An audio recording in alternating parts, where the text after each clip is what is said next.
자, 사도행전 40번째 시간입니다. 이중잣대, 더블 스탠다드라는 주제로 하나님 말씀을 전하도록 하겠습니다. 우리 지난 사도행전 내용 기억하고 계십니까? 바울이 예루살렘에 도착해서 유대인들에게 모함을 받게 되죠. 바울이 율법을 거부하고 성전에 이방인들을 데려갔다라는 모함을 듣게 됩니다. 물론 이것은 다 거짓말이죠. 바울은 그렇게 한 적이 없습니다. 결국 바울은 그런 모함에 몰려서 성문 밖으로 끌려나가서 돌에 맞아 죽을 위기에 처합니다. 바로 그때 로마 군인 천부장이 와서 소동을 멈추기 위해서 바울을 끌고 갑니다. 다음 날입니다. 천부장은 유대인들이 도대체 왜 바울을 그토록 죽이려고 했는지 그 진상을 파악하기 위해 산헤드린 공회를 소집합니다. 공회는 유대인들에게 대법원이라고 할 수 있는 최고의 의결 기구입니다. 로마는 유대인들의 종교적 문제만큼은 우리가 간섭하지 않겠다고 하여서 종교 생활에 관해서는 재판할 수 있는 공회를 허용했습니다. 그런데 물론 그 공회에서는 유대인들에게 사형 집행권을 허락하지 않았습니다. 그래서 예수님을 죽이려고 했던 유대인들도 결국 빌라도라는 총독 앞으로 가서 사형을 집행하게 되는 것을 우리는 신약에서 봤습니다. 그렇게 공회에 서게 된 바울은 자신의 변론을 또 하기 시작합니다. 이렇게 시작합니다.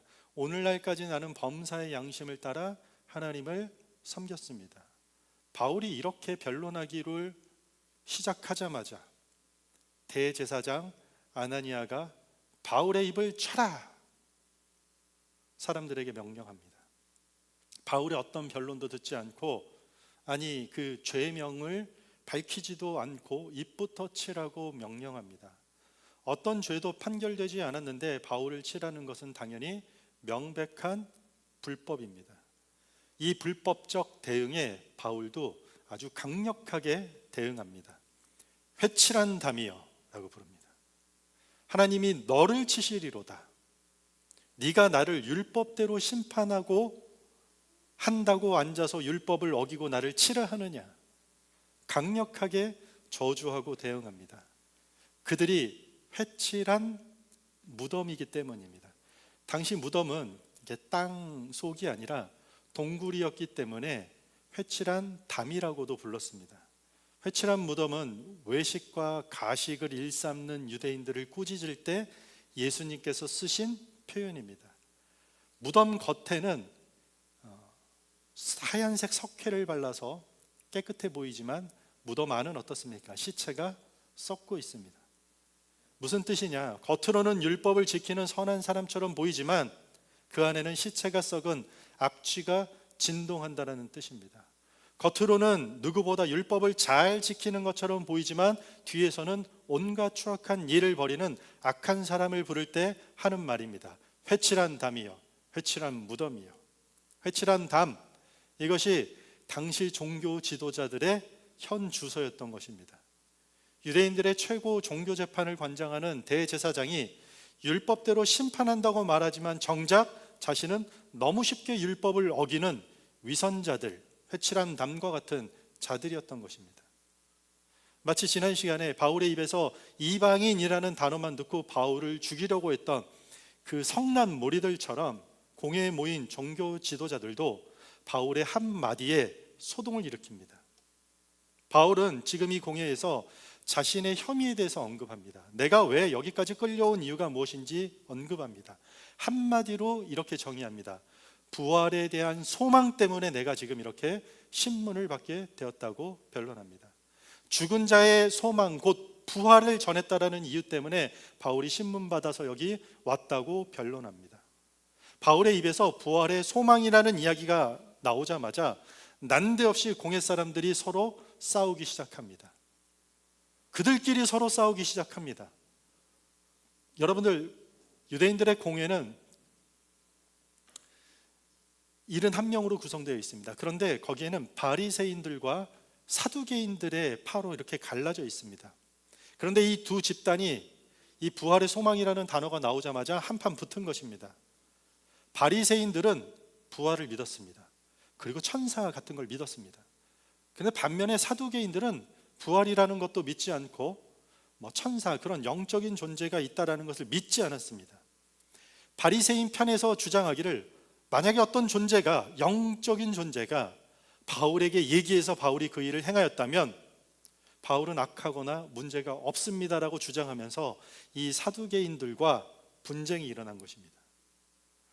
바리새인들은 부활에 대한 명분으로 사두개인들을 몰아내고 권력을 지배할 수 있는 그것이 유일한 수단이었기 때문에 바울을 옹호하는 척하면서 사두개인들은 절대 양보하지 않고 부활을 언급한 바울을 잡아 죽이겠다라고 서로가 싸움이 일어난 것입니다. 죄 없는 바울 사이에 두고 갑자기 권력 다툼이 일어난 것입니다. 천부장, 로마 군인 천부장이 이렇게 가만히 보니까 바울이 그 사이에, 오늘 본문이 뭐라죠? 찢겨 죽게 생겼다라는 것이요. 이러다가 그 사이에서 찢어질 것 같다. 그래서 바울을 다시 끌어내서 로마 주둔군이 있는 영내로 다시 데리고 갑니다. 상황이 어떻습니까? 그야말로 총체적 난국이죠. 정의 찾아볼 수 없습니다. 공의 없습니다. 의로움 이런 거 없습니다. 오늘 말씀 제목이 이중잣대입니다. 이중잣대. 무슨 뜻인가요? 사전에 보면 이렇게 나옵니다. 유사한 상황에서 다른 가치 판단을 하는 것. 이중잣대는 나의 행동은 관대하면서 남의 행동은 엄격하게 판단할 때 주로 나타나는 것입니다. 지금 바울을 둘러싼 모든 사람들이 서로가 서로에게 이중잣대를 들이대고 있는 것입니다. 대제사장 아나니아는 자신은 율법을 어기면서 정작 율법을 어기지도 않은 바울에게 심지어 죄명도 판결되지 않았는데 그를 치라고 명령합니다. 이중잣대죠. 유대인 대법원이라는 공회는 지금 어떻습니까? 바울을 죽이려고 서로 일치해서 바울이 죄인이라고 단정지었어요.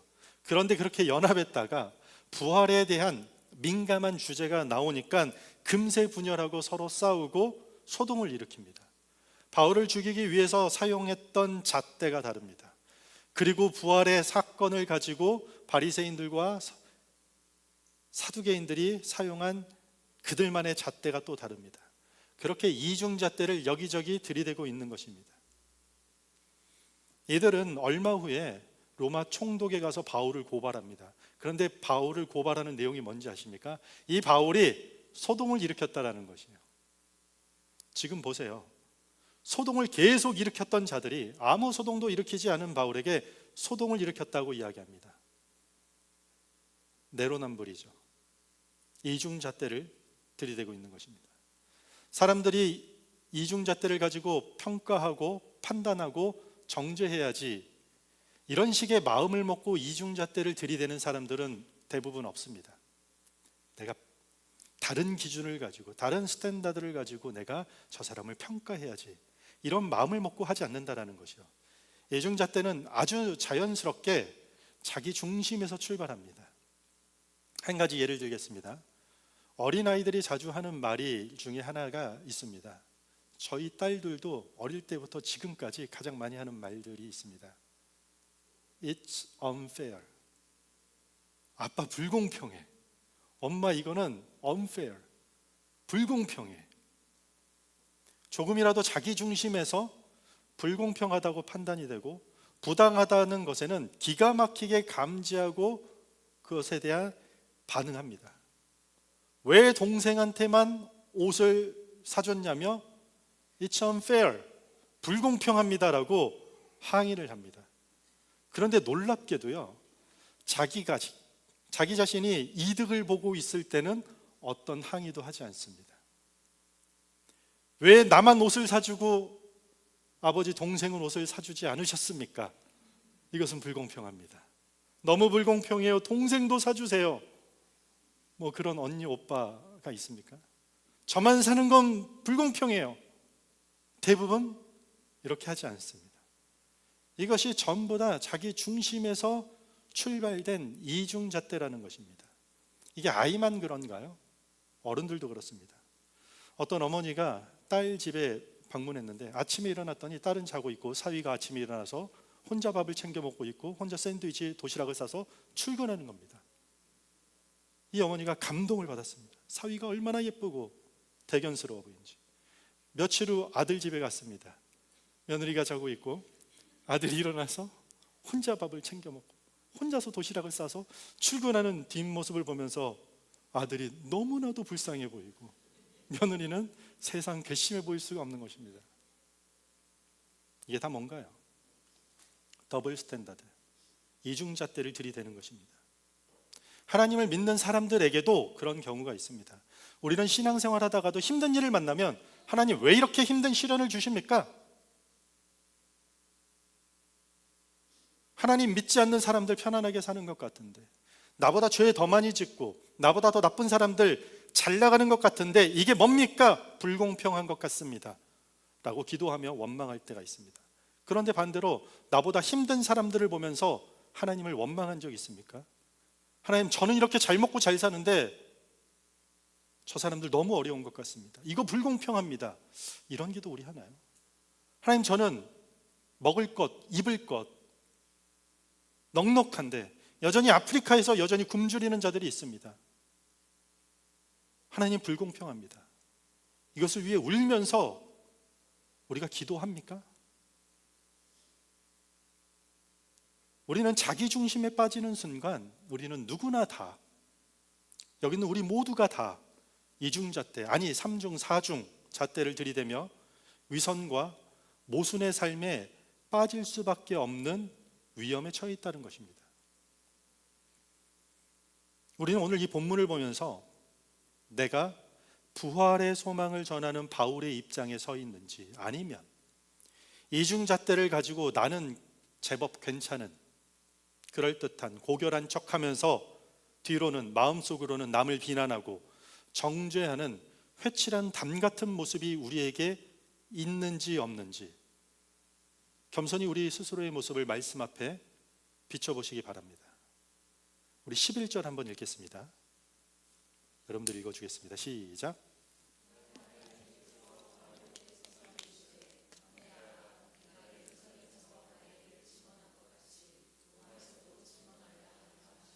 아멘. 바울이 그렇게 다시 영내로 끌려갔는데 그날 밤에 주님이 곁에 서서 바울에게 이렇게 얘기합니다. 담대하라. 그날 밤이 어떤 밤인가요? 유대인들이 모함하고 그를 돌로 쳐 죽이려고 했고, 공회는 법적인 어떤 판결도 없이 서로가 싸우면서 바울을 사이에 두고 죽이려 들였습니다. 소동은 그들이 일으켰는데 영내로 끌려와 갇혀 있는 사람은 바울입니다. 바로 그날 밤입니다. 이런 상황에서 하나님께서 여러분들에게 담대하라고 말하면 어떨까요? 바울이 힘이 날까요? 바울은 우리와 달라서 힘이 날까요? 최악의 상황에서 담대하라는 말이 바울에게 과연 얼마나 위로가 되고 힘이 되겠습니까? 이 주님의 엄청난 위로하심에 바울은 아무 반응이 없습니다. 성경은 아무 이야기도 하지 않습니다. 바울이 침묵한 것 같습니다. 바울의 어떠한 반응도 대답도 등장하지 않습니다. 아마도 바울은 침묵할 수밖에 없었을 것입니다. 하나님을 원망하고 불평하지도 않았지만 그렇다고 해서 그날 밤에 담대해지기도 어려웠을 것입니다. 율법을 어겼다고 고발당해 공회에 섰습니다. 바울은 율법을 어기지 않았다고 아무리 증거를 대고 변론을 하지만 공회는 오히려 자기 스스로가 불법을 저지르면서 율법을 어겨가면서 바울을 죽이려고 했습니다. 그야말로 바울은 이중잣대의 피해자입니다. 적반하장, 내로남불이 당연한 시스템이 된 이 종교 시스템의 사회의 최대 피해자가 된 것입니다. 신앙생활 열심히 하다 보면은요, 우리 그리스도인들이 바로 이런 피해자가 되기도 합니다. 하나님을 잘 믿고 주의 뜻에 순종한다 할지라도 우리는 이런 이중잣대의 피해자가 되는 경우가 있다라는 것이요. 여러분들, 어떤 그리스도인들이 훌륭한 일을 합니다. 그러면 이렇게 얘기하죠. 그 사람 참 훌륭합니다. 세상은 그렇게 얘기해요. 그런데 어떤 그리스도인들이 나쁜 일을 하죠. 그 사람이 잘못됐다고 하지 않고 기독교인들이 잘못됐다고 손가락질합니다. 이중잣대죠. IT 기업 회사 사장이 비리를 저질렀다고 IT 업계 자체가 욕을 먹지는 않습니다. 그런데 한 교회 목사가 비리를 저지르면 기독교 전체가, 우리까지도 손가락질 당하고 욕을 먹습니다. 우리가 아무리 신실하게 살아도 바울처럼 세상의 이중잣대의 피해자가 우리는 될 수 있다는 것입니다. 그렇게 억울하고 답답하고 속상해서 잠 못 이루는 그날 밤에 주님이 찾아와서 담대하라고 이야기하는 것입니다. 민족의 지도자 모세가 죽고 얼마 지나지 않아 이 연약한 200만 민족들을 이끌고 강력한 군대가 기다리는 가나안으로 들어가야 하는 여호수아에게 하나님께서 어느 날 밤 나타나 이렇게 이야기합니다. 담대하라. 가장 담대하기 어려운 상황에 나타나서 담대하라고 이야기합니다. 예수님 자기 자신은 이제 곧 십자가에 못 박혀 죽을 것이라고 제자들에게 예고를 합니다. 남은 제자들은 이제 세상에서 환난을 당할 것이지만 제자들에게 예수님은 그 환난을 당하더라도 너희는 담대하라. 주님이 떠나고 모세가 떠나고 가장 담대하기 어려운 상황에 하나님은 항상 우리로 하여금 담대하라고 이야기합니다. 우리는 어떻습니까? 아무런 해결 방안이 보이지 않고 가장 지쳤던 그날 밤, 가장 힘들고 하다 안 돼서 자포자기할 것 같은 그날 밤, 그 가장 힘든 시간에 주님은 우리에게 찾아와 전혀 힘내기 어려울 수밖에 없는 상황 속에서 담대하라고 말씀하십니다. 바울은 여기서 왜 나에게 이런 고난을 주십니까? 이건 불공평합니다. 이래야 하지 않습니까? 저래야 합니다. 라고 하지 않았습니다. 그런 이중잣대에 자신의 인생을 적용하지도 않았고 하나님 앞에서 자신에게 펼쳐진 그 칠흑같이 깜깜하고 어둡고 힘든 고난 앞에서 어떤 세상의 이중잣대를 가지고 하나님 앞에 들이대지 않고 침묵했던 것입니다. 그런데 상황은 더 최악으로 치닫습니다. 유대인들이 바울 암살 조직단을 결성합니다. 바울을 죽이기 전에는 먹고 마시지도 않겠다라는 40명의 암살 조직단을 결성합니다. 그리고 그들이 대제사장과 장로들에게 찾아와서 다시 공회를 열어달라고 요청합니다. 그러면 영내에서 공회로 나오는 그 길목에 우리 40명이 매복해 있다가 바울을 암살하려는 음모를 이야기합니다. 누구에게요? 대제사장과 장로들에게. 그리고 이 음모를 그 종교 지도자들이 동의합니다. 회칠한 담이 맞습니다. 계속해서 율법을 어기고 로마법도 어기고 살인 계획까지 가담합니다. 영화 같은 일이 일어납니다. 그런데 그 음모가 노출이 되었습니다. 바울의 생질, 바울의 조카가 그 비밀을 알아차리고 바울에게 찾아옵니다. 바울은 천부장에게 자신의 조카를 보내서 들은 내용을 그대로 보고하라고 합니다. 암살 음모를 알게 된 천부장이 백부장 둘을 부릅니다. 그리고 로마 군인 도합 470명을 바울을 어모에서 총독에게로 호송하도록 명령합니다. 바울은 그렇게 470명의 로마 군인의 엄호를 받고 총독에게 호송됩니다. 바울의 암살 계획은 그렇게 물거품이 되고 끝납니다. 40명의 암살단이 자기를 죽이려는 음모를 바울이 알았습니다. 그런데 470명의 로마 군인이 자신을 어모에서 호송합니다. 바울의 심경이 어땠을까요? 지난밤 주님이 내 곁에 서서 담대하라 라는 주님의 말씀이 아마도 생각났을 것입니다.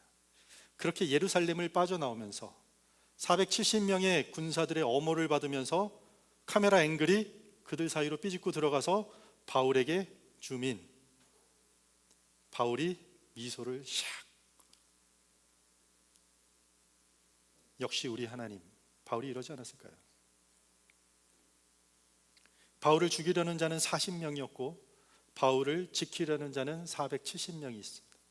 70명은 말을 타고 있는 기병입니다. 바울의 생명을 빼앗으려고 했던 자는 한낱 혈기왕성한 유대인 무리에 불과한데, 바울의 생명을 지키려고 하나님이 보내신 자들은 강력하게 훈련된 로마 군인이었던 것입니다. 바울에게 담대하라고 하신 하나님의 인도하심이 바로 이런 것이구나, 바울이 깨닫게 됩니다. 출애굽기 보면 뒤에서 애굽 군대가 쫓아오고 아픈 홍해로 막혔을 때 모세가 백성들을 향해서 이렇게 이야기합니다. 두려워 말라. 너희는 가만히 서서 여호와께서 오늘 너희를 위하여 행하시는 구원을 보라. 두려워 말라는 명령과 함께 가만히 서서 홍해가 갈라지는 것을 이스라엘 민족들은 보았던 것입니다. 바울도 마찬가지입니다. 바울도 그날 밤 담대하라는 주님의 메시지에 가만히 침묵하면서 40명의 암살단으로부터 보호하시기 위해 470명의 가장 훈련된 로마 군사를 동원하시는 하나님을 보았다라는 것입니다. 우리는 어떤 소망, 어떤 희망을 붙들고 살아야 될 것 같습니까? 칠흑같이 어두운 밤, 어떠한 문제가 해결되지 않고 어떠한 장벽이 가로막고 있고 외적이든 내적이든 풀리지 않는 문제들, 고난들 앞에서 우리는 어떤 소망을, 어떤 희망을 붙들고 살아야 됩니까? 바울 자신이 잡혀온 단 한 가지 이유를 뭐라고 이야기했죠? 부활의 소망이었습니다. 부활의 소망. 바울은 죽은 자를 일으키시고 뒤틀린 자들의 가치관을 바로잡고 붉은 죄악들을 하얗게 씻으실 그 부활의 소망을 붙들었다라는 것입니다. 혹시 여러분들 중에 칠흑같이 어두운 밤에 걷고 계시는 분들이 있습니까? 아무 빗줄기 하나 보이지 않는 그런 컴컴한 터널을 끝도 없이 걷는 것 같은 그런 고난 가운데 시간을 보내고 있습니까? 벌써 12월 15일입니다. 2024년 한 해가 다 가는데 연초부터, 아니 작년부터, 아니 어쩌면 몇 년 전부터 도무지 해결되지 않는 문제, 풀리지 않는 문제 여러분들에게 있습니까? 하나님께서 이 말씀을 통해서 우리에게 이렇게 얘기합니다. 담대하라. 담대할 수 없는 상황 속에서 담대하라는 것은 끝까지 하나님께 소망을 두라는 뜻입니다. 타인과 비교될 수밖에 없고, 이중잣대로 내가 평가받고, 이중잣대로 내가 비판의 대상이 되고, 이렇게 서로가 가지고 있는 스탠다드한 기준을 가지고 서로가 비난을 하고 규정하고 욕하고 싸우고 분열하는 이 비판이 난무하는 세상에 우리가 비록 산다 할지라도, 나도 그런 사람들과 똑같이 나만의 이중잣대를 가지고 사람들에게 갖다 대고, 나도 나만의 기준이 있으니 그 기준을 가지고 하나님께 들이대지 않는 것이에요. 최악의 상황 속에서도, 막장이라고 하는 그때까지도 불평과 불만, 그 비교를 멈추고 가만히 서서 침묵하면서 하나님께 소망을 두라는 것이요, 그것이 바울이 말한 부활의 소망입니다. 그리스어로 캐논이라는 단어가 있습니다. 캐논, 카메라 이름도 있죠. 캐논, 잣대라는 뜻이에요. 잣대. 그래서 캐논이라고 말하면 상징적으로 스탠다드, 기준, 규범을 의미하는 것입니다. 초대교회 교부들은 이 성경 66권을 가지고 이 하나님의 말씀을 읽고 듣고 묵상하는 성경을 캐논, 정경이라고 부르면서 정의하기 시작했습니다. 오직 성경만이, 오직 정경, 오직 캐논만이 신앙생활의 스탠다드, 기준, 잣대가 되기 때문이라는 뜻입니다. 국가나 사회의 근간을 이루는 스탠다드, 그 기준이 무너지면 무질서와 혼란에 빠지게 되듯이, 신앙생활에 있어서 하나님의 말씀이라는 스탠다드, 그 잣대, 그 캐논이 무너지면 우리의 신앙은 더 이상 존립할 수가 없습니다. 오늘 본문 내용은 우리로 하여금 이 말을 하고 있습니다. 이중잣대 들고 다니면서 제법 괜찮은, 제법 그럴듯한 죄인 되지 말고 하나님이라는 하나의 스탠다드만 붙잡고 살아야 하는 연약한 의인이 되라는 것입니다. 왜냐하면 그들 하나님이 지키시고 보호하시기 때문에 담대하라고 이야기했던 것입니다. 사랑하는 디렉션 교회 성도 여러분들, 어린아이로부터 누구나 다 가지고 휘두를 수 있는 더블 스탠다드, 이중잣대가 있다면 오래가 가기 전에 다 내버리시기 바랍니다. 이중잣대를 극복하는 길은 자기 중심에서 벗어나 하나님 중심이 되는 이것밖에 방법이 없습니다. 하나님이 우리의 스탠다드, 기준이 되게 하시길 바랍니다. 그러면 살 수 있도록, 할 수 있도록 하나님께서 인도하실 것이고 지켜주실 것입니다. 이러한 부활의 소망이 삶의 기준이 되는 교회와 성도 여러분들 되시기를 주님의 이름으로 축원합니다.